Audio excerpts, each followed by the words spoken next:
కాకినాడ జిల్లా జగ్గంపేటలో run for Jesus కార్యక్రమాన్ని క్రైస్తవులు ఘనంగా నిర్వహించారు. ఈ కార్యక్రమంలో ముందుగా బేర్షేబా ప్రార్థనా మందిరం నుండి ర్యాలీ మొదలుపెట్టి పురవీధుల గుండా గోకవరం రోడ్డుకు చేరుకున్నారు. ఈ సందర్భంగా కుండా జాన్ వెస్లీ మాట్లాడుతూ యేసుక్రీస్తు సిలువ పొందిన 3వ రోజు పునరుద్ధానం చెందడం జరిగిందని, ఆ రోజును ఈస్టర్ పండుగగా క్రైస్తవులు జరుపుకోవడం జరుగుతుందన్నారు. యేసు ప్రాణం పెట్టాడు కాబట్టి మనం జీవించగలుగుతున్నామని అన్నారు. ప్రేమ, శాంతి, అహింస మార్గంలో మానవాళి యావత్తు నడుచుకోవాలని యేసుక్రీస్తు చేసిన బోధనలను ఆయన ప్రజలకు వివరించారు. ఈస్టర్ ను పురస్కరించుకుని నిర్వహించిన రన్ ఫర్ జీసస్ కార్యక్రమానికి నియోజకవర్గంలోని పాస్టర్లు, క్రైస్తవులు, జగ్గంపేట ప్రజలు సహకరించారని అన్నారు. ఈ కార్యక్రమంలో పాస్టర్లు, సంఘస్థులు అధిక సంఖ్యలో పాల్గొన్నారు.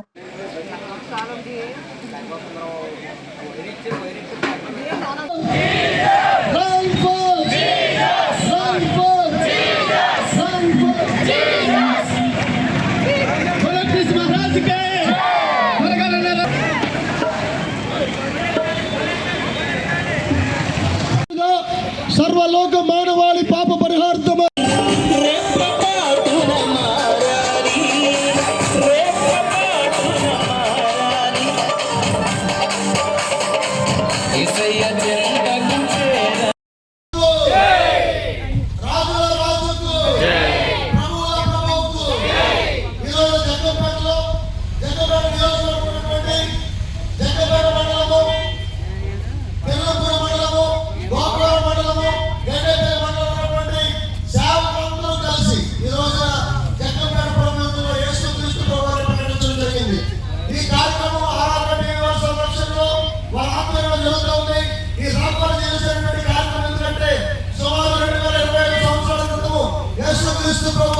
మానవ రూపంలో అంటే మనిషి రూపంలో ఈ లోకంలో పుట్టి 33 సంవత్సరాలు జీవించి పాపాల రక్షకులుగా, పాపాల యొక్క విడుదలను, విముక్తిగా ప్రతి వారి యొక్క విడుదల రక్తం కార్చి చనిపోయి మరణించి సమాధి చేయబడి మృత్యుంజయుడిగా తిరిగి లేచాడు.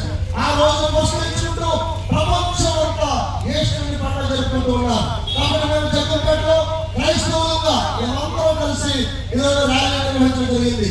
క్రైస్తవులు శాంతి కాముకులు, క్రైస్తవులు ప్రజలందరి కొరకు ప్రార్థన చేస్తాం.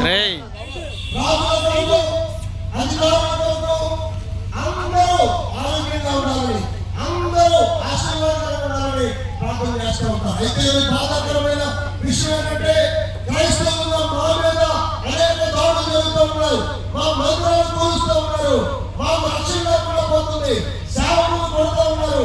అన్యాయంగా హింసిస్తూ ఉన్నారు. అందుకని ఈ రోజున మరి బాబాసాహెబ్ అంబేద్కర్ గారి యొక్క విగ్రహం దగ్గర మేము ఆలోచిస్తూ ఉన్నాం. ఆయన ఇచ్చిన రాజ్యాంగము, భారత రాజ్యాంగం ఆర్టికల్ 25 ప్రకారంగా మనందరికీ కూడా మత స్వేచ్ఛ కలిగించాలని ప్రభుత్వాలు కోరుతూ ఉన్నాం.